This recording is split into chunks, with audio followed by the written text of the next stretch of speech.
1, 2, 1, 2, test micro. Ça va chier. Bonjour à tous. Aujourd'hui, une nouvelle vidéo sur le SBD. Vous allez le voir, on va parler du sujet qui me casse le plus les couilles en powerlifting, c'est le renfort. Et il s'avère qu'il y a 2 semaines, The Panache a sorti une vidéo sur une prog pour le bench qui lui a permis de battre le record de France.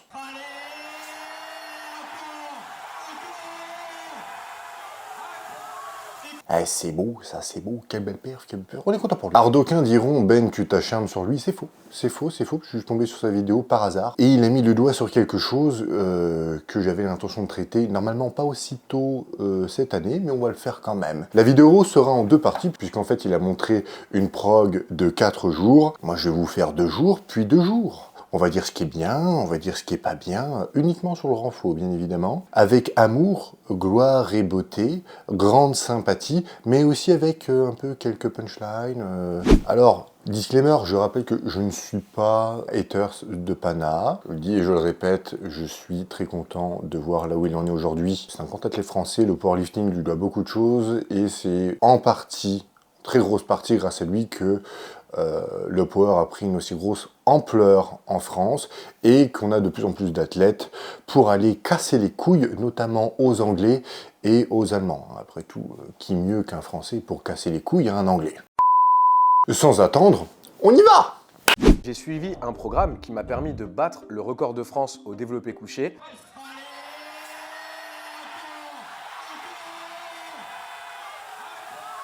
Très bon ça, très bon. Et aujourd'hui, mon but, c'est de vous présenter ce programme. Quels exercices, combien de répétitions. Ça c'est intéressant, il va nous présenter son programme. Tu veux les mêmes pecs d'Arnold? Fais comme Arnold. Ça a jamais marché. Ah bon? Ok, c'est intéressant ça, c'est intéressant. Combien de répétitions, combien de séries. Bref, si jamais vous voulez devenir plus fort au développé couché, c'est le programme que vous devez suivre. Ouais, c'est là que ça m'a mis la puce à l'oreille. Le problème du fit game français, c'est qu'il n'y a pas suffisamment de nuances. Qui ressemble à Pana? Qui a exactement les mêmes insertions que lui, la même morphologie que lui, la même taille, la même épaisseur de cage? Pana, hein, quand tu le regardes, je vais vous mettre une photo juste ici, tu peux voir qu'il a une grosse paire de meules. Eh oui, il a un point fort pec en fait, tout simplement. Hein. Il a une grosse cage, des bras longs, il a l'avant-bras qui est long. Donc forcément, c'est facile pour lui de le recruter. Donc tu veux performer comme Pana fait la même chose que lui, bah je suis désolé, ça va pas marcher. La personnalisation dans un programme d'entraînement, c'est fondamental. Vous n'êtes pas fait pareil. Il n'y en a aucun d'entre vous qui est foutu de la même façon. Vous pouvez même avoir des jumeaux, j'en ai en coaching. Bah, on se rend compte en fait qu'ils sont pas du tout faits de la même façon et répondent pas de la même façon au volume, à l'intensité, à la fréquence. Ils n'ont pas la même capacité de récupération par rapport au repos. Donc évidemment, tous ces paramètres, et il y en a d'autres, sont à prendre en considération lorsque vous faites un programme d'entraînement ou que vous suivez un programme d'entraînement. Donc à partir de là, vous vous doutez bien que c'est pas possible, et c'est pas logique et optimal de suivre la prog de quelqu'un d'autre. Jour 1, on va commencer avec la base de tous les bons programmes de prise de force. On va faire des triplés sur un format lourd. Donc là, ce qu'on va regarder aujourd'hui, ce n'est pas la partie force qu'il fait sur le bench avec un volume d'entraînement et une intensité d'entraînement, ni son mouvement en lui-même. Ce qui nous intéresse, je le répète, c'est la partie renfort, donc on avance. Donc, ce que j'aime bien faire après le jour 1, quand j'ai fait ce travail d'accumulation, encore une fois, essentiel pour la prise de force, c'est que je vais aller plutôt chercher un travail d'accumulation en volume, plutôt en hypertrophie. Un des groupes musculaires essentiels pour être fort au développé couché, c'est évidemment les pectoraux. C'est pas faux. C'est sur ce groupe musculaire que le jour 1 est centralisé. Donc ce que je vais faire, c'est que j'ai 2 exercices que je fais en rotation pour vraiment travailler essentiellement les pectoraux. Le premier de ces exercices, c'est un exercice classique, développé couché aux haltères. Alors vous pouvez le faire à plat, incliné, ça n'a pas vraiment énormément d'importance. Bah si mon loulou. Eh si, ça a de l'importance. Pourquoi lui, il peut le faire en décliné ou à plat, c'est pas très important pour lui, entre guillemets, parce qu'en fait, il a une énorme cage thoracique, c'est très facile pour lui de recruter les pecs. Je rappelle quand même que le développé couché à la barre, c'est un exercice à forte tension d'étirement, et là, il fait un deuxième exercice à forte tension d'étirement sur les pectoraux. Et ça, c'est pas quelque chose que l'on peut donner à tout le monde. Par exemple, regardez la vidéo que j'ai fait avec Stevie, typiquement, lui, c'est pas ce que je vais lui faire faire. Il va avoir un exercice à forte tension de contraction en premier. qui a de l'importance par contre, c'est vraiment de vous concentrer sur l'amplitude du mouvement, à savoir on veut vraiment un mouvement complet où on va venir étirer grandement le pec. Plus on va étirer les pecs, plus on va pouvoir générer aussi de l'hypertrophie, d'où l'importance de ne pas avoir une petite amplitude de mouvement. Là c'est pareil, si vous avez l'insertion qui est longue sur l'humérus, votre amplitude de mouvement va être grandement réduite, d'autant plus si en plus de ça, vous avez une grosse cage thoracique. Vos pectoraux, ça va être le muscle qui va s'étirer et se contracter en premier, et donc vous aurez nécessairement besoin de moins d'amplitude qu'une personne qui a une insertion courte sur l'humérus, une grosse cage thoracique. Hein, c'est juste de la logique hein, en fait. Hein. Donc là, je ne suis pas d'accord sur le fait qu'il faut aller chercher un maximum d'amplitude en vous disant que plus vous étirez votre muscle, plus vous aurez de réponses entre guillemets anaboliques. C'est vrai pour certaines personnes et c'est faux pour d'autres.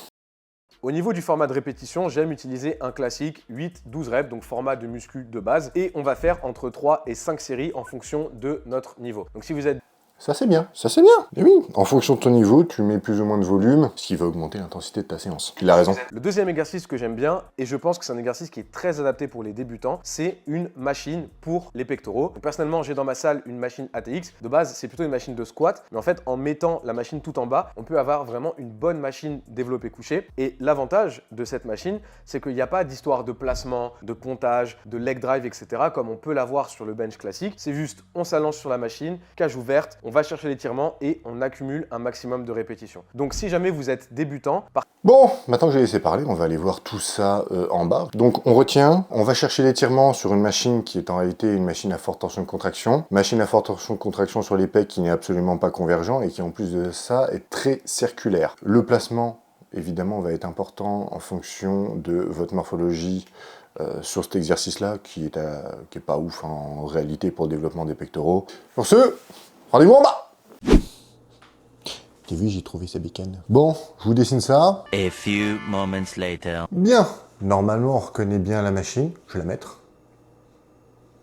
Ça colle à peu près, enfin le principe est le même. Alors, c'est une machine à forte tension de contraction. Pourquoi? C'est la même chose que le réel que j'ai fait pour l'un des leg extensions qu'on a à la salle. Le point pivot de la machine, donc du bras sur lequel s'attache le poids, les poignets sont ici. Le point pivot, il est là. Je le mets en bleu, comme ça tout le monde peut le voir. Donc la machine est à forte tension de contraction, mais circulaire, ce qui veut dire que si le bras bouge, ce qui va se passer, c'est qu'il ne va pas descendre de manière rectiligne comme ça, il va faire ce mouvement-là. Hop. Il va descendre, il va partir en arrière. Donc, si on met les poignets qui étaient ici le plus bas possible jusqu'à ce que ça vienne en butée, les poignets vont être ici. Ok? Donc, le poids, il sera à peu près là. À peu près. Donc, si on regarde maintenant le bras de levier ici, il vient de là jusqu'à la poignée. Donc, ça fait, je vais effacer ça. Le bras de levier, il fait d'ici à là. Normalement, on est tous d'accord là-dessus. Donc, lorsque ça descend, ce qui va se passer, c'est que ces poignets vont se rapprocher de ce point-là. Le bras de levier, donc il va être de là à là. Donc, il est plus petit. Donc, ça veut dire que plus vous descendez, plus votre bras de levier est rikiki, moins vous avez de tension, en fait, tout simplement. Et ce qu'il nous dit, en fait, c'est qu'il faut aller chercher l'étirement le plus possible en bas. Sauf que c'est un exercice à forte tension de contraction. Donc, aller chercher un maximum d'étirement en bas, ça n'a pas vraiment de sens. Là où c'est intéressant, c'est que vous avez de la tension qui est en haut. Donc, plus vous montez, plus votre bras de levier devient grand, plus vous avez de la tension. Malheureusement, le problème, c'est que la machine n'est pas convergente. Le rôle principal des pectoraux, c'est de ramener les bras sur le buste. Donc, il aurait fallu favoriser un chest press convergent, comme par exemple une hammer, déclinée, inclinée, bon, ça dépend de la personne, plutôt que celle-ci. En fait, la poignée va tout droit. Elle vient pas à l'intérieur pour resserrer les pecs. Et en plus de ça, sa main qui est ici, en haut, la force exercée sur la poignée, hein, évidemment que sur le poids, la force du poids, il est au niveau de la tête, et la force qui est exercée sur la poignée, là où il y a ses mains,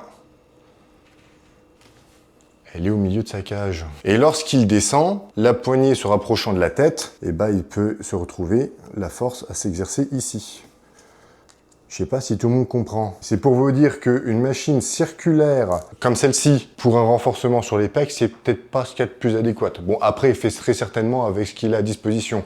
Mais c'est pour vous dire aussi que le positionnement que vous allez avoir sur cette machine, bon, en fonction de comment il a placé le banc, bah, ça va avoir un impact en fait sur le recrutement des muscles utilisés et la tension que vous allez mettre en fait sur vos articulations, que ce soit sur le coude, les poignets et puis surtout en fait l'épaule. Donc ça serait que moi, cette machine, je la mets pas, mais pour Pana, ça, il n'en a pas besoin. Alors, ce qu'il dit après, c'est que si vous êtes débutant, utilisez les haltères. Ça veut dire que vous faites 2 fois les haltères. Par du principe, quand même, qu'il a une certaine idée de l'exercice qui peut être fait après le bench pour remplacer le premier développé couché haltère et de le mettre en deuxième. Mais en gros, voilà pourquoi ça... Pour développer les pecs, c'est une machine de merde. Et allez pas chercher l'étirement sur une machine à forte tension de contraction. Ça a pas de sens. C'est comme si on vous demandait d'aller chercher la contraction sur le bench. Hein? Ouais, je te jure qu'il y en a, ils vous disent de faire ça. Je sais pas comment tu peux faire, mais apparemment tu peux. Sur le bench, hein, c'est tout con, mais les bras rentrent pas vers l'intérieur. Hein. C'est pas un mouvement qui est convergent. Donc voilà, on remonte en haut. Si vous êtes assez avancé, je vous recommande à ce moment-là plutôt d'utiliser le développé couché aux haltères. Donc une fois que le jour 1 est terminé, on passe maintenant au jour 2.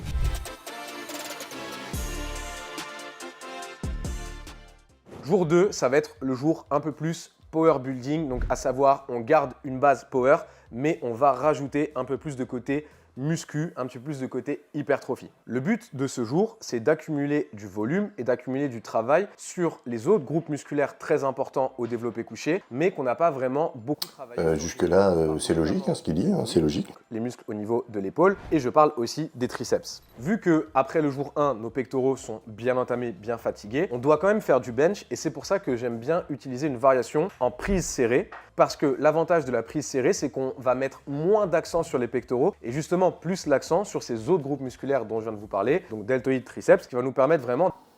Il a raison, forte tension d'étirement en début d'entraînement, capacité à pousser lourd, bon recrutement des épaules et puis surtout en fait des triceps. Un mass builder, hein, classique sur une journée bras, entre guillemets, en musculation. Donc impeccable, oui. Par rapport aux triceps, j'aime bien faire un exercice d'extension de triceps au-dessus de la tête. Donc ça peut être soit des skull crushers, je ne connais pas le mot en français, donc c'est en gros l'exercice où on est couché et on va faire ce mouvement de flexion-extension au niveau des coudes. J'aime bien cet exercice, mais des fois, notamment avec tout le bench que je fais dans la semaine, ça met de la tension au niveau des coudes. Et c'est pour ça qu'il y a une autre alternative que j'aime beaucoup, c'est en fait de le faire à la poulie. Et à la poulie, au contraire de mettre de la tension sur les coudes, perso, je trouve que ça me soulage au maximum, notamment encore une fois au niveau... Alors à ce moment-là, ce qui se passe, c'est qu'il change un barre au front en fait, classique ou plutôt aux haltères avec, entre guillemets, le même exercice mais avec les coudes beaucoup plus hauts. Donc il va mettre beaucoup plus de tension sur la partie haute du triceps, donc savoir près de l'épaule. Alors je pense que le fait qu'il ait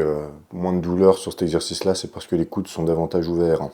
Donc soit vous mettez la poulie en bas et vous faites la prise, l'extension au-dessus de la tête, soit vous allez mettre la poulie en haut et en fait vous allez venir vous pencher en avant en cherchant bien un bon étirement musculaire sur chacune des répétitions que vous allez faire. Donc les deux sont possibles, en sachant que si vous vous penchez en avant, bah, vous serez plus fort, vous pourrez mettre plus de charge. Donc c'est en fonction de certains paramètres, pour l'instant, ce qu'il dit... correct, la journée 2, elle est bien. Attention à ne pas mettre trop lourd. Je pense que ça, c'est l'erreur que toutes les personnes qui font du power building font. C'est qu'on a déjà fait du lourd avec le bench. Si on fait du lourd tout le temps, en fait, on ne peut pas récupérer tout simplement. Il a raison, putain. Il a raison. Un des plus gros problèmes qu'il y a dans le power, c'est que c'est assez, on va dire, sectaire. C'est-à-dire qu'on ne veut faire que des mouvements dits polyarticulaires, utiliser barres et haltères, et on ne veut pas faire des mouvements de musculation pure, orientés plus bodybuilding. Alors évidemment, on s'entend que le but, c'est pas de développer chacun des muscles du corps, mais plutôt de renforcer les muscles dont vous avez besoin pour un mouvement donné. Que c'est quand même le propre de ce sport. Vous avez 3 mouvements très spécifiques, et chacun des points forts, des points faibles, des bras de levier différents, une morpho en fait différente, et donc il faut compenser les points faibles de chacun pour essayer d'optimiser un maximum votre performance. Donc on vient de le voir, on a enchaîné 2 gros jours d'entraînement où on a vraiment travaillé tous les groupes musculaires du bench, que ce soit en termes de force ou en termes d'hypertrophie. C'est pour ça qu'à ce moment-là, c'est important pour moi de prendre 1 à 2 jours de repos. Donc les fois où je suis vraiment extrêmement fatigué, je prends 2 jours. Les fois où ça va, je prends juste 1 jour de repos. Il a raison, j'ai fait un réel là-dessus. Allez voir, c'est marrant. Et c'est tout aussi important de récupérer au niveau du système nerveux qu'au niveau des muscles pour la suite de la semaine. Amen. Alors évidemment, on s'entend que votre info va être différent, comme j'ai dit au début, en fonction de votre morpho, mais également en fonction du matériel dont vous avez à disposition. Il y a Si votre salle dispose de beaucoup de matos, évidemment, vous aurez plus d'options, plusieurs axes de travail possibles. Vous pourrez utiliser plusieurs exercices dans votre séance en gardant, on va dire entre guillemets, le même volume. C'est-à-dire que vous avez un exercice de triceps à faire où vous avez 4 séries, vous pouvez faire un exercice de série, un autre exercice de série. Faire attention aux étirements ou de contractions, ça va dépendre encore une fois de votre niveau et de votre morpho tout simplement. Donc ce qui est important de comprendre dans cette vidéo, c'est qu'il y a du bon à prendre dans ce qu'il dit et du mauvais. Non, moi je ne vous inviterai pas à effectuer le même programme que lui parce que si vous êtes débutant, vous allez progresser c'est sûr, mais comme il le dit et on le verra dans la partie 2, et à un moment donné, quand vous êtes athlète et que vous avez un certain niveau, vous allez vous heurter à des plateaux. Et donc, il y a des choses à mettre en place. Là, on rentre dans de la prépa physique. Je vous en parlerai également. Il y a des bons conseils sur sa chaîne, comme des mauvais. Je reviendrai très certainement sur certaines de ses vidéos, notamment, il a une chaîne anglaise. Je vous mets le lien de ces 2 chaînes en description. Une fois de plus, on l'a vu, les bons athlètes ne font généralement pas les bons coachs. D'ailleurs, en parlant de ça, si vous voulez développer vos capacités dans le power ou améliorer votre force en fonction des objectifs que vous avez, je vous fais la pub, non pas de la mienne, mais de Dodo, que je vous mets ici. Dodo, le plus gros de tous les dodos. Il tire en moins de 105 kg. Il est très très bon en programmation. Si je vous le montre, c'est pas pour rien. Donc allez-y, n'hésitez pas à le follow. Je vous mets le lien de son Insta en description. Contactez-le si ça vous intéresse ou si vous voulez des simples conseils. C'est quelqu'un de très ouvert et de très gentil, combien même, quand tu le vois en compète, il a l'air un peu vénère. Pour finir, abonnez-vous, commentez la vidéo. Je vous dis à vendredi comme d'habitude. Et d'ici là, time!